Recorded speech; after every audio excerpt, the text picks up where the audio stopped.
Assalamualaikum dan selamat pagi kelas. Waalaikumsalam dan selamat pagi cikgu. Okey, untuk topik pembelajaran kita pada hari ini, kita akan memasuki topik yang kedua dalam biologi tingkatan 4, iaitu topik struktur dan fungsi bahagian sel. Okey, untuk kita punya objektif pembelajaran kita pada hari ini ialah yang pertama, murid dapat mengenal pasti struktur yang ada di dalam sel haiwan dan juga sel tumbuhan. Yang kedua, murid dapat mengenal pasti dan membezakan di antara sel tumbuhan dan sel haiwan. Boleh? Boleh cikgu. Okey, sebelum kita mula, saya nak awak tengok dulu video yang saya akan pasang sekejap ya. Boleh dengar? Boleh cikgu. Tengok, fokus. Within their cellular membrane, nearly all eukaryotic cells, no matter what their size, shape, or function, contain the following organelles: Ada mitokondria. a nucleus, ribosomes, endoplasmic reticulum, Golgi bodies, mitochondria, vesicles, and vacuoles. Organelles called plastids, of which chloroplasts are a specialized type, are found only in plant cells. Beyond organelles, eukaryotic cells also contain a network of protein fibers that form what is called the cytoskeleton. The cytoskeleton is a network of protein fibers that determines the shape of cells without cell walls, provides for the movement of cells, provides for the structural support and movement of organelles within the cell, and provides the framework for moving and separating chromosomes during cell division. Now let's take a closer look at the organelles and cytoskeleton that make up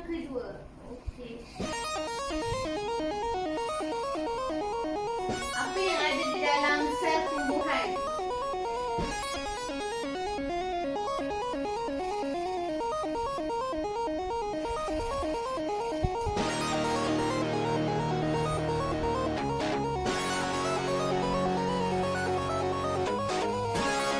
Ini merupakan rajah untuk sel tumbuhan ya.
Okey, saya nak tanya kelas, berdasarkan dua video yang kita tengok tadi, yang kita dah tengok sama-sama tadi, apa yang awak dapat daripada video tersebut? Dua jenis sel iaitu haiwan dan tumbuhan. Okey, yes, betul. Ada dua jenis sel iaitu sel Haiwan dan tumbuhan. haiwan, lagi satu sel tumbuhan. Okey, lagi yang lain? Setiap organel ada fungsi tersendiri. Setiap organnya ada fungsi mereka yang tersendiri. Yang satu lagi, Sel haiwan ada dinding sel, sel tumbuhan tak ada dinding sel. okey, yes, betul. Sel haiwan tiada dinding sel, manakala sel tumbuhan mempunyai dinding sel. Yes, good. Okey, apa fungsi sel wall? Apa fungsi dinding yang ada dalam sel tumbuhan? Dinding sel fungsi dia untuk melindungi sel rosak dan kekalkan bentuk. Okey, yes. Sifat dia adalah rigid. Dia fungsi dia untuk mengekalkan bentuk sel dan lindungi sel tersebut. Yes, pandai. Okey, bagus.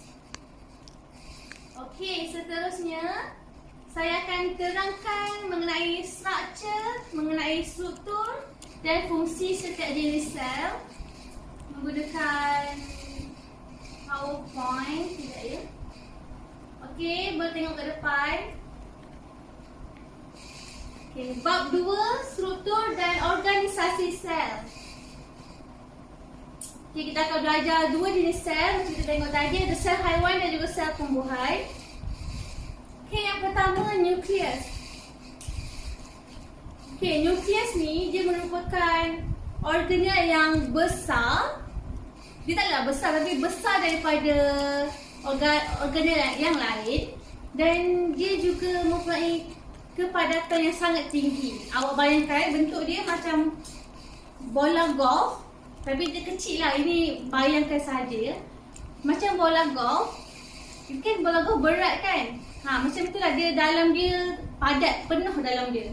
Okey, seterusnya nukleus juga dia dilindungi oleh membran nukleus. Bayangkan nukleus tu, bola golf tu, dekat luar dia ada macam baju dia. Okey, baju tu kita panggil dia sebagai membran nukleus.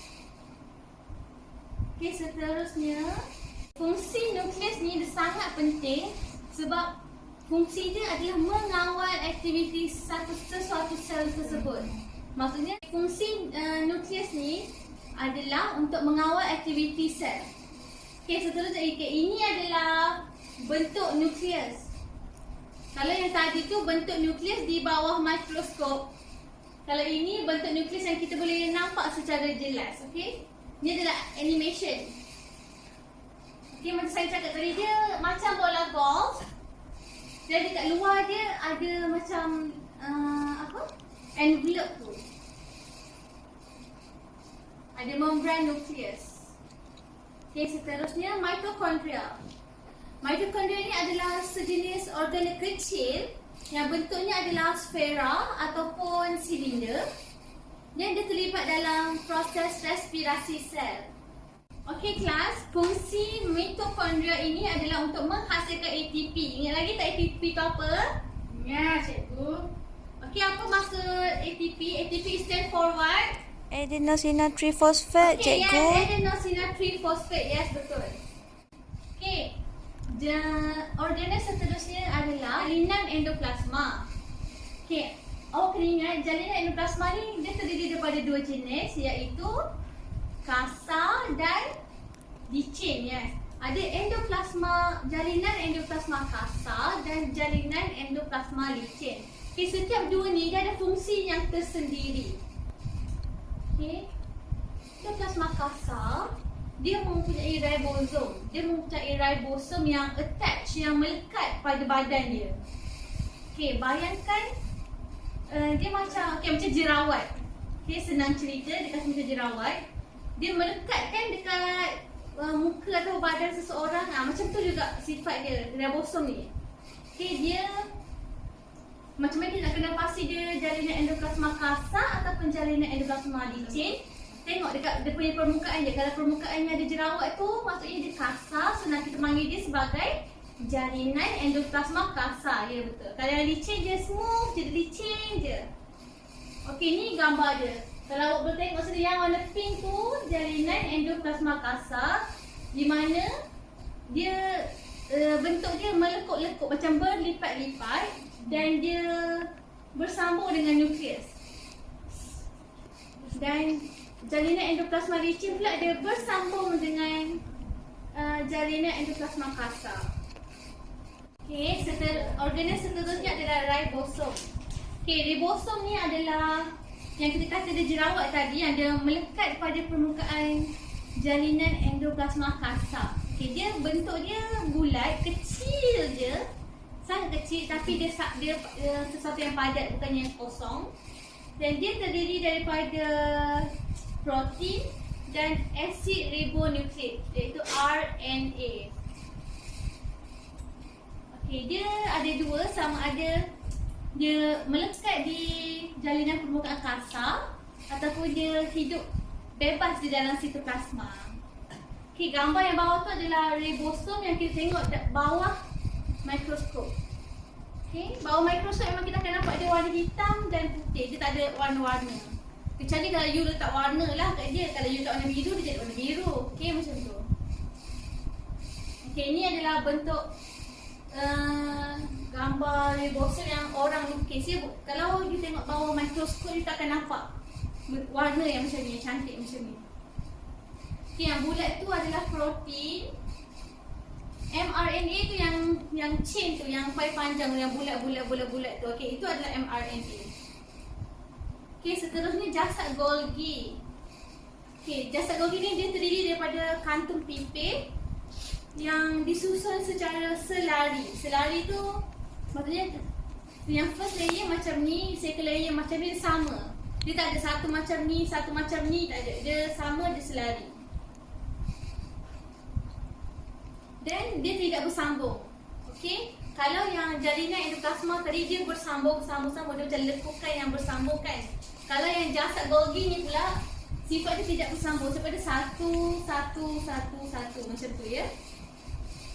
Okey, fungsi dia ada 4, iaitu memproses, mengubah suai, membungkus dan mengangkut bahan.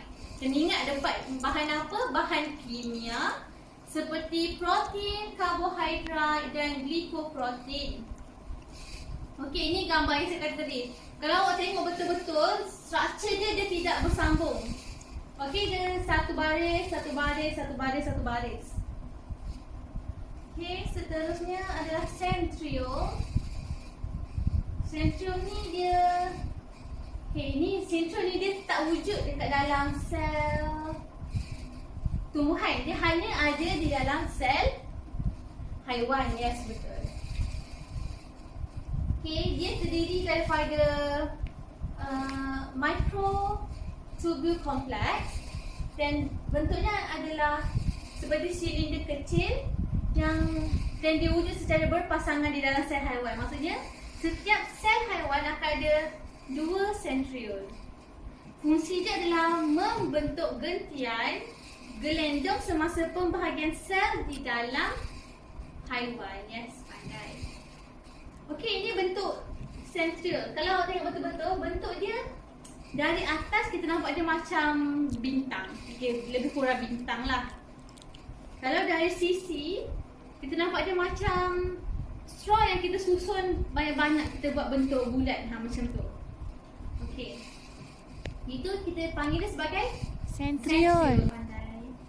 Contohnya lisosom. Okey, lisosom adalah sfera kecil yang diselaputi oleh membran tunggal, di mana ianya mengandungi enzim. Enzim apa? Enzim lisozim, cikgu. Yes, Lisozim. iaitu enzim pencernaan.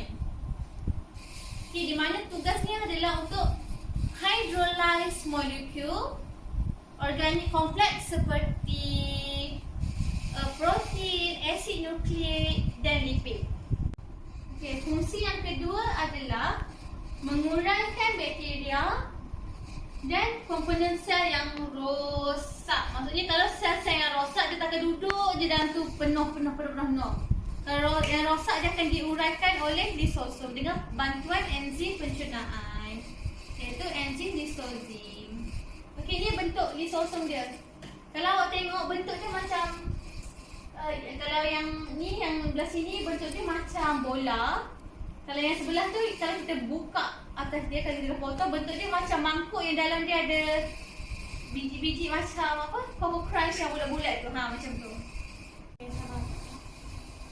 Okey, boleh faham tak kelas? Boleh, cikgu. Okey, kalau boleh faham, kita cuba jawab. Okey, cuba jawab ni.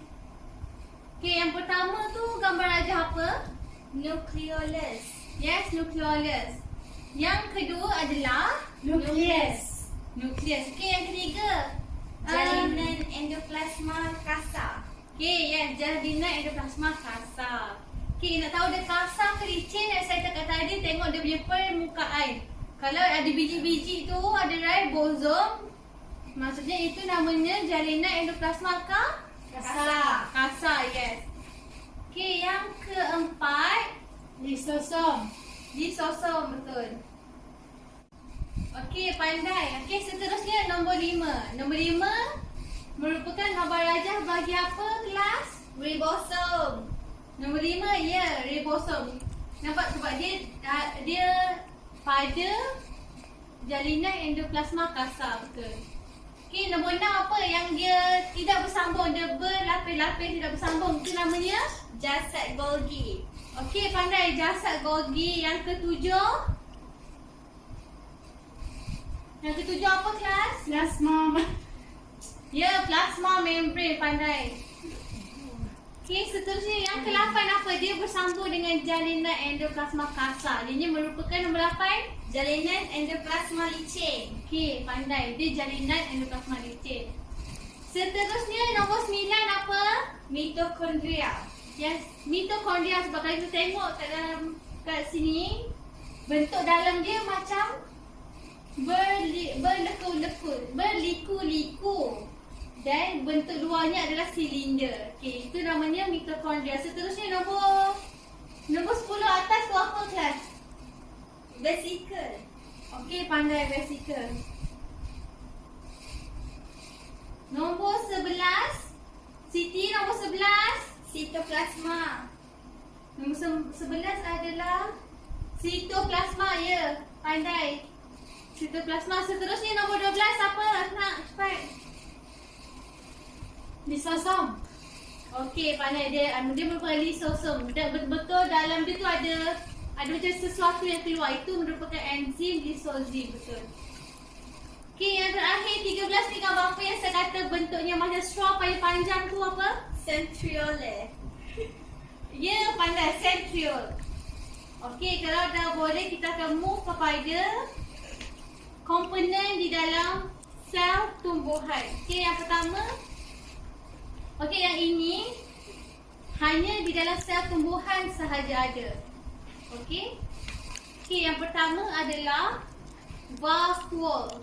Vakuole ni dia merupakan kantung yang dalamnya berisi dengan cair, iaitu kita panggil sebagai subsel. Boleh faham? Boleh, cikgu. Okey, pandai. Dia dilindungi oleh membran chloroplast, membran yang sangat nipis. Kita panggil sebagai membran chloroplast.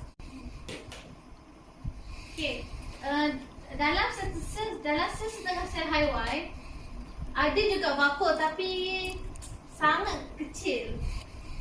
Okey, fungsi vakuole ni adalah air akan meresap ke dalam vakuole dan dia akan membuatkan sel tumbuhan itu jadi segar. Ingat lagi tak segar? Kita pernah belajar kan pasal sel segar, sel tak segar ni? Segar, cikgu. Okey. Ingat lagi ya? Ingat cikgu. Okey, ini vakuole. Vakuole ni kalau tengok kat sini gambar ni dia macam macam kolam. Kan dalam dia ada air. Betul. Okey, seterusnya adalah chloroplast. Chloroplast ni dia bentuknya bujur dan dia terdiri daripada 2 lapisan. Okey, fungsi chloroplast ni dia mengandungi klorofil. Klorofil tu yang memberi warna hijau kepada tumbuhan. Kita pasal kita tengok daun kebanyakan warna hijau kan? Yes. Sebab dia mempunyai klorofil, pandai. Klorofil tu fungsi dia akan serap cahaya matahari dan menukarkan cahaya matahari itu kepada tenaga kimia semasa proses fotosintesis. Okey.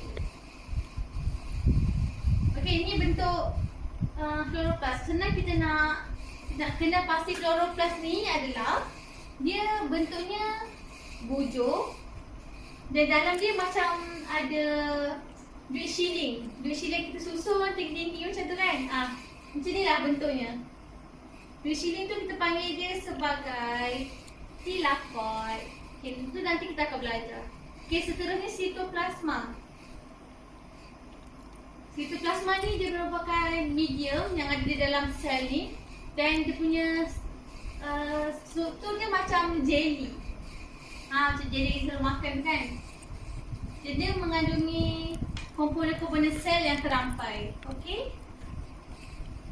Okey, kalau tengok ke sini, sel-sel lain tu dia ibarat macam sedang berenang di dalam sitoplasma. Ya, sitoplasma tu macam air lah dekat dalam sesuatu sel. Okey. Yang terakhir adalah dinding sel. Okey, ingat tadi kita kata, kita tengok video tadi dia kata dinding sel hanya ada pada sel tumbuhan. Okey, pandai. Dan fungsinya untuk mengekalkan bentuk sel tumbuhan dan memberikan sokongan mekanikal kepada sel tumbuhan. Pandai. Okey, ini lukisan anatomi untuk sel tumbuhan. Okey, boleh faham tak kelas? Boleh, cikgu. Okey, kalau faham kita cuba jawab soalan ni pula. Okey, nombor 1 tu gambar raja apa kelas? Dinding sel. Yes, dinding sel, pandai. Okey, nombor 2 Hasma, nombor 2 apa? Sitoplasma. Yes, sitoplasma. Okey, nombor 3 Vakuole. ya, vakuole. Okey, nombor 4 apa? Dia macam bola tu. Nukleus. Ya, nukleus. Okey, pandai. Okey. Okey, terakhir. Ini adalah perbezaan antara sel tumbuhan dan sel haiwan. Okey. Boleh tengok gambar rajah dan boleh bandingkan apa yang sel haiwan ada, apa yang sel tumbuhan tiada. Antaranya adalah sentriol. Kalau sel tumbuhan kita boleh nampak kat sini, dari gambar pun kita dah boleh nampak dah. Yang hijau-hijau tu adalah dinding sel. Yes, sel tumbuhan ada dinding sel, manakala sel haiwan tiada dinding sel. Okey, itu saja. Seterusnya saya nak awak buka link yang saya bagi di dalam grup kelas. Boleh? Boleh, cikgu. Itu je. Okey, saya bagi awak masa 3 minit untuk awak buat peta iting. Tak kisah awak nak guna peta iting yang mana sekalipun. Okey, gunakan peta iting tu untuk buat perbezaan antara sel haiwan dan sel tumbuhan. Okey, secara pairing, satu kumpulan 2 orang sahaja. Okey, 3 minit. Lepas ni kita akan bentang kat depan mengikut kumpulan. Boleh? Boleh. Yang start. Okey, kumpulan seterusnya siapa? Kami kelas 5, cikgu. Okey, kumpulan 5. Okey, cepat ke depan. Okey, kita tengok ya dia orang guna peta iting apa. Assalamualaikum. Kami di kelas 5, kami ingin membentangkan perbezaan antara perbezaan dan persamaan antara sel tumbuhan dan sel haiwan Menggunakan peta buah berganda. buah berganda. Dua biasa. Persamaan antara sel tumbuhan dan sel haiwan ialah kedua-duanya mempunyai sel nukleus, membran sel dan sitoplasma. Okey. Bukan persamaan antara sel haiwan dan sel tumbuhan. Okey, seterusnya pembentang terangkan sel haiwan dan tumbuhan. Dia punya perbandingan pula. Apa yang dia punya yang tak samanya. Perbezaan antara sel tumbuhan dan sel haiwan. Sel tumbuhan mempunyai dinding sel, manakala sel haiwan tidak mempunyai dinding sel. Nombor 2, sel tumbuhan mempunyai kloroplas, manakala sel haiwan tidak mempunyai kloroplas. Yes, pandai. Seterusnya, Sel haiwan mempunyai bentuk sel, manakala sel haiwan tidak mempunyai bentuk. Dia tak ada bentuk. okey. Seterusnya vakuole. Sel tumbuhan mempunyai vakuole, manakala sel haiwan tidak mempunyai vakuole. Okey, pandai. Okey, boleh faham tak kelas? Okey, terima kasih pembentang, boleh duduk. Okey, kelas boleh faham tak? Boleh, cikgu. Okey, good. Okey, kelas semua dah habis bentang. Ada kumpulan yang tak bentang lagi? Ada, cikgu. Okey, semua dah bentang ya. Okey, sebelum kita mengakhiri kelas kita pada pagi ini, saya nak minta seorang wakil untuk tampil di hadapan ni dan tolong rumuskan apa yang kita dah belajar untuk kelas kita pagi hari ni. Ada volunteer? Ada cikgu. Okey, good. Come. Okey, terangkan kat kawan. Rumuskan balik je apa yang awak faham. Tumbuhan dan haiwan mempunyai nukleus, membran Membran sel dan sitoplasma. okey, sitoplasma. Okey, apa yang sel tumbuhan ada dan sel tumbuhan tak ada? Sel tumbuhan mempunyai dinding sel dan Dinding sel lagi. tumbuhan tidak mempunyai dinding sel. Okey, dinding sel lagi apa lagi? Sel tumbuhan mempunyai kloroplas. Kloroplas dan lagi. Sel tumbuhan tidak mempunyai kloroplas. Okey. Seterusnya dinding sel sudah, kloroplas sudah, lagi apa lagi? Sel haiwan tidak mempunyai bentuk sel. Okey, bentuk. Manakala sel tumbuhan mempunyai bentuk sel. Okey, bentuk lagi. Yang keempat lagi tak? Ada cikgu. Okey, apa yang keempat? Yang terakhir sel tumbuhan mempunyai vakuole. Okey, vakuole Dan lagi. yang terakhir sel haiwan tidak mempunyai vakuole. Okey, yang sel haiwan tiada vakuole. Okey, ada lagi tak? Tak ada cikgu. Okey, tak ada. Okey. Okey, itu saja. Terima kasih. Okey, boleh ingat tak kelas? Boleh cikgu. Susah ke senang? Senang. Easy cikgu. Okey. Okey, ingat ya.